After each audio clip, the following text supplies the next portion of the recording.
और एक बड़ी खबर आपको देते लखीमपुर खीरी से, जहां 75 घंटे का धरना प्रदर्शन अब समाप्त हो गया है। संयुक्त किसान मोर्चा के सहयोग से ये आह्वान किया गया था। राकेश टिकैत ने धरना अब समाप्त करने की घोषणा कर दी है। ये बड़ी खबर आपको दे रहे हैं, जहां किसानों का 75 घंटे का धरना अब खत्म हो चुका है। इसके साथ ही कहा गया है कि आगे की रणनीति बनाई जाएगी और जब जब कहीं धरना होगा ज्ञापन दिया जाएगा।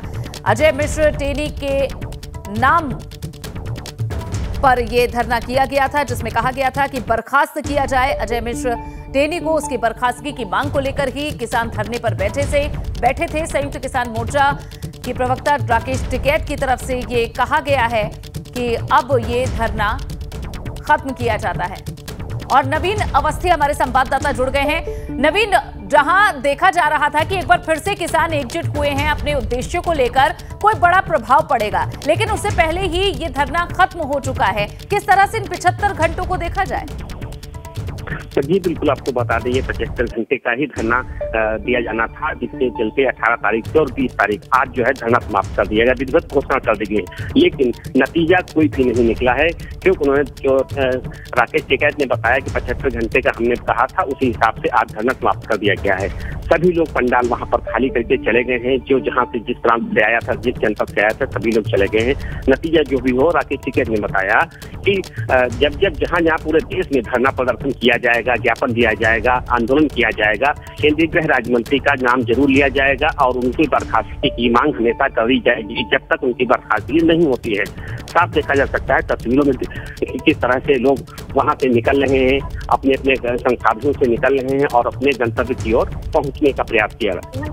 ठीक है, लेकिन नवीन, ये जो 75 घंटों के लिए जो धरना बैठा था, इसमें इन किसानों की महिलाएं भी वहां पहुंची थी। बकायदा उसी तरह की रसोई सेटअप की गई थी, जैसा हमने दिल्ली की बॉर्डर पर देखा था। लग रहा था कि कुछ इम्पैक्ट, कुछ प्रभाव इसका होगा, लेकिन क्या किसी अधिकारी से बात हुई, किसी तरह का कोई आश्वासन इनकी मांगों को लेकर मिला है प्रशासन की तरफ से? जी, आपको बता दें, कुछ घंटे पहले जिलाधिकारी और पुलिस अधीक्षक से काफी देर तक सामने में वार्ता होती रही, जो कि बता रहे थे कि सीएम से बातचीत की जाएगी, लेकिन सीएम गोरखपुर में है, अभी बात नहीं हो पा रही। इस तरीके से बात हुई, लेकिन बात क्लियर नहीं हो पाई और फिर कुछ ही घंटे बाद धरना प्रदर्शन समाप्त करने की घोषणा कर दी गई। महिलाएं, पुरुष, काफी संख्या में किसान दूसरे प्रदेशों से, दूसरे जिलों से काफी संख्या में लगातार यहाँ पर आवागमन रहा। लगातार भारी संख्या में भीड़ किसानों की जुटी रही। जी ठीक है नवीन, ये भी बताएं कि कितनी संख्या में किसान यहाँ पर पहुंच रहे थे और इन 75 घंटों में क्या कुछ हुआ इस धरने के दौरान? जी नवीन,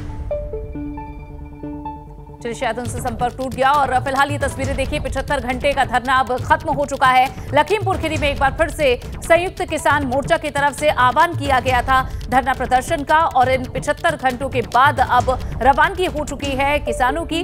राकेश टिकैत ने कहा है कि इसके इतर जहां कहीं भी धरने का कॉल होगा, ये पहुंचेंगे और अपनी मांगों को एक बार फिर से सामने रखेंगे।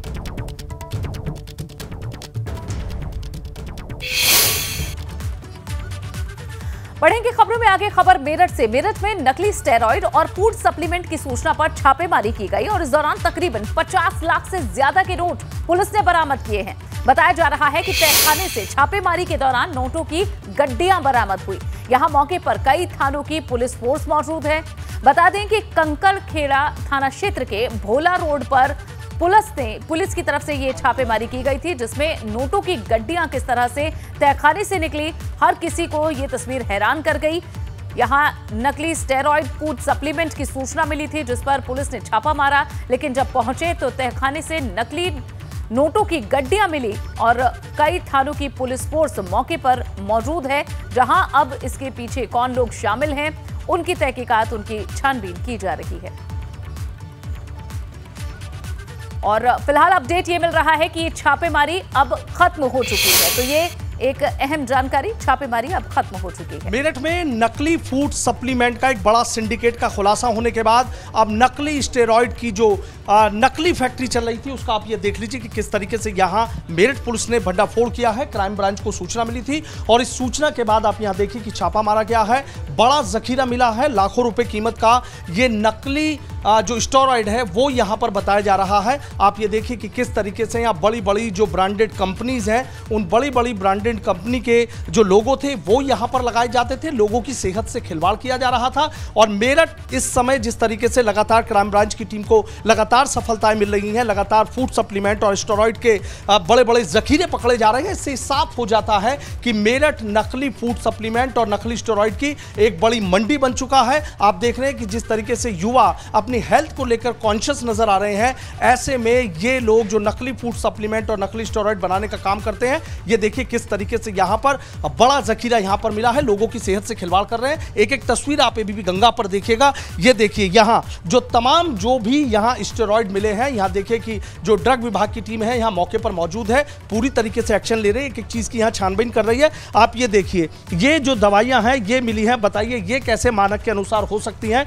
इसमें क्या मिलाया गया क्या नहीं मिलाया गया किसी को कुछ नहीं पता। और इन्हीं दवाइयों को ये देखिए कि तमाम यहां पर जो बड़े बड़े ब्रांड्स हैं उनकी यहां पर ये आप देखिए कि बड़े बड़े ब्रांड्स यहां पर आपको मिल रहे हैं। ये एक एक चीज ये देखिए कि देखिए ये तमाम जो इंटरनेशनल मल्टीनेशनल ब्रांड हैं उनकी यहां पर इस तरीके से इनको पैक करके और भेजा जा रहा था। पूरे पश्चिम उत्तर प्रदेश में एक बड़ा जो सिंडिकेट है वो यहां पर काम कर रहा था। आप ये देखिए कि यहां कई लाख रुपए का जो ये नकली स्टेरॉइड है वो यहां पर बरामद किया गया है। असिस्टेंट कमिश्नर हैं यहां पर ड्रग वीरेंद्र कुमार जी, इनसे हम बात करेंगे। सर बहुत बड़ा जखीरा है, बहुत बड़ी कामयाबी है ये तो क्राइम ब्रांच। बिल्कुल बिल्कुल। क्या है जो तक आपने जांच? अभी तो स्टेरॉइड हैं, अभी तो जांच के लिए भेजे जाएंगे सैंपल, तो वहाँ कंफर्म हो पाएगा। अभी इसका कोई अभिलेख सेल परचेज अभी कोई प्रोड्यूस नहीं कर पा रहे हैं, ना कोई लाइसेंस किसी प्रकार का दे पा रहे हैं। तो इसके अनुसार हम लोग तो अभी इसको सैंपलिंग करेंगे। सैंपलिंग करने के बाद इसकी विवेचना की जाएगी। अगर वहाँ नकली पाई जाती है तो उस पर कार्रवाई नियमानुसार की जाएगी। मौके पे कोई भी अभिलेख अभी इन्होंने प्रस्तुत नहीं किया है, नहीं किसी प्रकार का लाइसेंस दिखा पाए हैं अभी तक। लेकिन सर और नहीं, हाँ ये देखिए कि ये जो चीजें हैं ये तो बिल्कुल नकली खुद ही साबित हो रही है ना। विदाउट लेबल ये क्या है इसको कुछ कह पाना संभव नहीं है, इसको जब तक जांच नहीं करा दें। लेकिन ये जो भी है नियम विरुद्ध है, जो कि मानव के साथ खिलवाड़ किया जा रहा है, जीवन के साथ। चंद रुपयों की खातिर युवाओं की जिंदगी से खिलवाड़ किया जा रहा है। और मेरठ में वो कौन कौन से जो जिम हैं या और ऐसी दुकानें हैं कि जहां पर ये नकली स्टेरॉइड सप्लाई किया जा रहा था, ये जांच का विषय है। लेकिन इतना जरूर है कि मेरठ सर्विलांस टीम की इसको एक बड़ी कार्रवाई के तौर पर देखा जा रहा है। वीडियो जर्नलिस्ट सत्येंद्र सिंह के साथ सनुज शर्मा, एबीपी गंगा, मेरठ। और सनुज हमारे संवाददाता इस वक्त जुड़ चुके हैं। सनुज, इस छापेमारी में जो कुछ मिला वो सब कुछ नकली था, नकली स्टेरॉइड, नकली फूड सप्लीमेंट और नकली नोट। कौन ये लोग हैं जो इस गोरख धंधे के पीछे थे और कहां-कहां इनके हाथ फैले हुए थे, कहां-कहां सप्लाई होती थी, क्या अभी तक पता चला है इन चीजों के बारे में? हाँ देखिए, लगातार जितनी तफ्तीश आगे बढ़ती जा रही है उतनी ही नई नई बातें निकलकर सामने आती जा रही हैं। फिलहाल ये जानकारी मिली है कि मेरठ में जो खैर नगर है, जहां अभी कुछ दिनों पहले छापा मारा गया था और नकली फूड सप्लीमेंट मिला था, वहीं कुछ दुकानों पर ये नकली स्टेरॉइड बेचा जा रहा था। इसी के साथ ही दिल्ली और पश्चिम उत्तर प्रदेश के कई जिलों में इसकी सप्लाई की जा रही थी। और जिस शाहरुख नाम के शख्स को गिरफ्तार किया गया है, ये 8 साल से इस काम को कर रहा है। दिल्ली में भी इसने नकली स्टेरॉइड का काम किया था और वहां से जेल चला गया था। और उसके बाद अब इसने अपना ठिकाना बदलकर मेरठ किया और मेरठ के भोला रोड पर ये अपना ये पूरा तरीके से सिंडिकेट और नकली फूड सप्लीमेंट बनाने की, जो नकली स्टेरॉइड बनाने की फैक्ट्री है वो चला रहा था।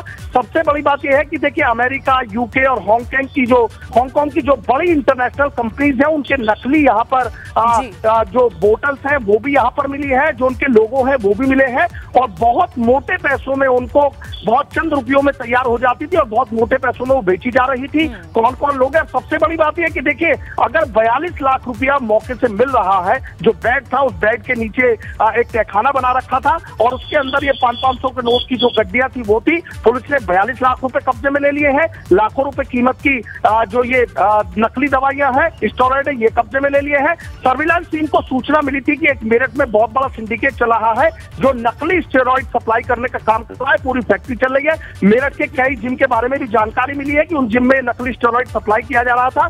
बहुत बड़ा नेटवर्क, बहुत बड़ा सिंडिकेट है। और एएसपी जो एसपी क्राइम है यहाँ पर अनित कुमार, वो लगातार सर्विलांस की मदद से लगातार इस तरह के जो बड़े नेटवर्क है वो खंगाल रहे हैं। अब देखना ये होगा कि कौन कौन लोग इस सिंडिकेट में जुड़े हुए हैं, कौन कौन लोग इसमें शामिल हैं। अब उनकी तफ्तीश में जुट गई है पुलिस। सनुज, ये बता दीजिए, ये 50 लाख रुपए कुल निकाले यहां से गए हैं और ये सभी नोट नकली हैं? नहीं, देखिए, ये नकली नोट नहीं है। ये जो नोट है ये नोट तो असली है, लेकिन ये बताया जा रहा है कि दिल्ली बहुत बड़ा एक ऑर्डर मिला था।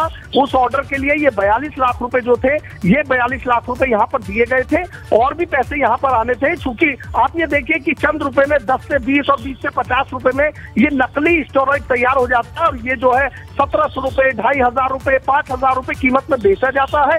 पूरा एक बहुत बड़ा नेटवर्क बना के काम किया जा रहा था। 42 लाख रुपए तो यहाँ पर बरामद कर लिए गए हैं। वो नीचे बेड के नीचे तहखाना बनाकर छिपा रखे थे।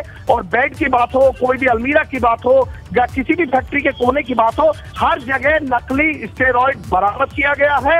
अलग अलग ब्रांडेड की शीशियों में अलग अलग है। और आपने भी देखा कि हमने दिखाया, एबीपी गंगा ने सबसे पहले दिखाया कि किस तरीके से कोई चीज वहां पर पैक्ड जो दवाइयां थी वो नहीं थी, उनको नकली बॉक्स में और नकली स्टिकर लगाकर, अमेरिका, यूके, हांगकांग कंपनी के नकली स्टिकर लगाकर इसको पूरा उसमें पैक किया जा रहा था। और उसके बाद आप ये देखिए कि अगर मेरठ की बात करें तो मेरठ देखिए पूरा स्पोर्ट्स का एक हब है, सबसे बड़ा स्पोर्ट्स मार्केट यहाँ पर है। तमाम पूरे देश के कोने कोने से जो युवा हैं और तमाम लोग हैं वो यहाँ पर आते हैं। तो ऐसे में मेरठ में बिल्कुल कहा जा सकता है कि मीठे जहर की मंडी बन गया है, नकली फूड सप्लीमेंट और नकली स्टेरॉइड की मंडी बन गया है। और एक के बाद एक जो गिरोह है वो सामने आते जा रहे हैं। एसपी क्राइम अनित कुमार बता रहे हैं कि इससे पूछताछ में कई सुराग हाथ लगे हैं और जल्दी कई और बड़े खुलासे हो सकते हैं कि आखिर दिल्ली में वो कौन सी जगह है जहां पर ये नकली स्टेरॉइड सप्लाई किए गए, जहां पर ये नकली चीजें भेजी जाती थी। आखिर इनका पता कब तक पुलिस लगाती है? और लोगों को भी जागरूक करने और उन्हें एक चेतावनी देने की बहुत जरूरत है इससे संबंधित, क्योंकि यहाँ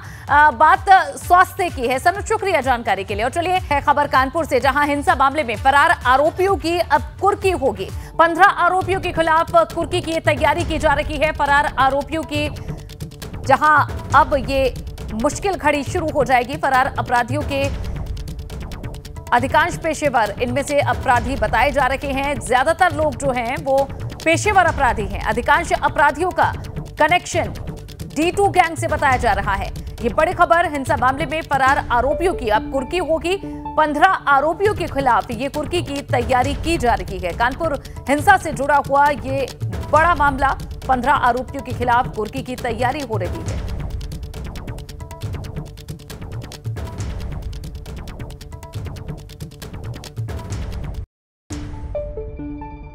3 जून को कानपुर में हुई हिंसा के मामले में अब पुलिस बड़ी कार्रवाई के मूड में दिख रही है। 15 लोग अभी भी ऐसे हैं जो फरार हैं और उन पर अब कुर्की की तैयारी कर ली गई है। कानपुर पुलिस के द्वारा अब इन लोगों को खोजा जा रहा है और नहीं मिलने पर इनकी कुर्की की तैयारी की गई है। कुल 62 आरोपियों को कानपुर पुलिस ने पकड़ा था, जिसमें 56 आरोपी अभी जेल में हैं। 6 लोग बेकसूर पाए गए थे जिनको छोड़ दिया गया था। परवेज, मोहम्मद आज़ाद, शेरा, सैयद अब्दुल अली शान समेत 15 आरोपी ऐसे हैं जो हिंसा मामले में फरार हैं और पुलिस अब कुर्की की तैयारी कर रही है। मास्टरमाइंड हयात जफर हाशमी, मुख्तार बाबा, हाजी वसी के कहने पर इन पर बवाल करने का आरोप है और सभी 15 आरोपियों के खिलाफ SIT गैर जमानती वारंट ले चुकी है। कानपुर में 3 जून को जो हिंसा हुई थी उसमें बड़े लोगों का इन्वॉल्वमेंट सामने आया था और उसमें ये कहा गया था, ये माना गया था कि एक खास तबके को वहाँ से हटाने के लिए और एक बड़ी प्रॉपर्टी पर कब्जा करने के लिए भी ये हिंसा की साजिश रची गई थी। मास्टरमाइंड इसका हयात जफर हाशमी निकला था।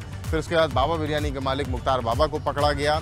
इसके बाद तमाम ऐसे लोग, हाजी वसी बिल्डर के रूप में सामने आया और सभी जेल में हैं। फिलहाल कानपुर पुलिस फूंक कर इस मामले में कदम रख रही है, लेकिन 15 ऐसे आरोपी जो हिंसा के मामले में संलिप्तता जिनकी पाई गई है, संदिग्ध भूमिका पाई गई है, वो अभी कानपुर पुलिस से दूर हैं और ऐसे में अब उनके घर की कुर्की करने की तैयारी कानपुर पुलिस के द्वारा कर ली गई है।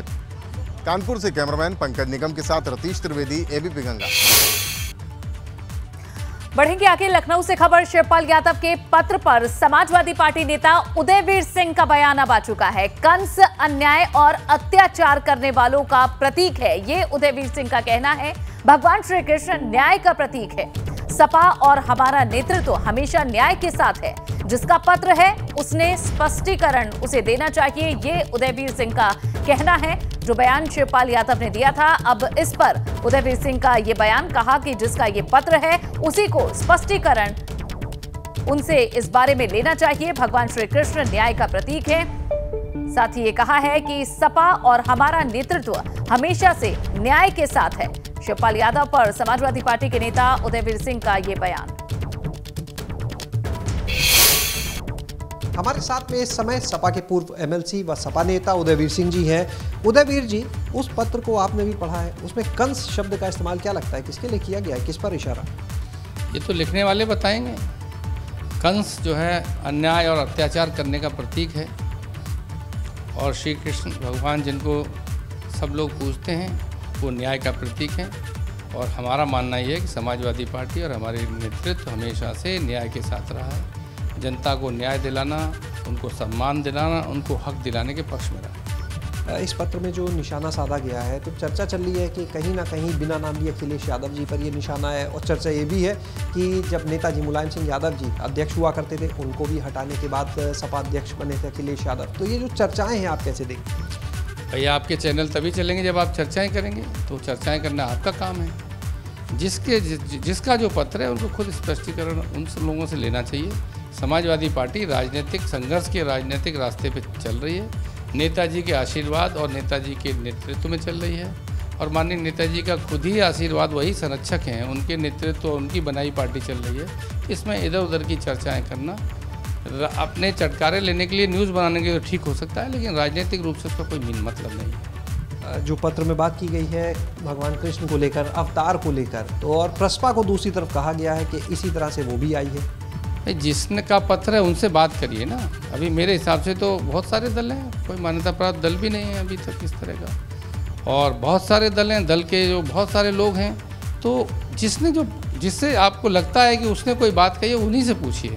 मैंने आपको बता दिया कि ये समाजवादी पार्टी माननीय नेताजी के आशीर्वाद से, उनके संरक्षण में, उनके पुत्र की अध्यक्षता में चल रही है।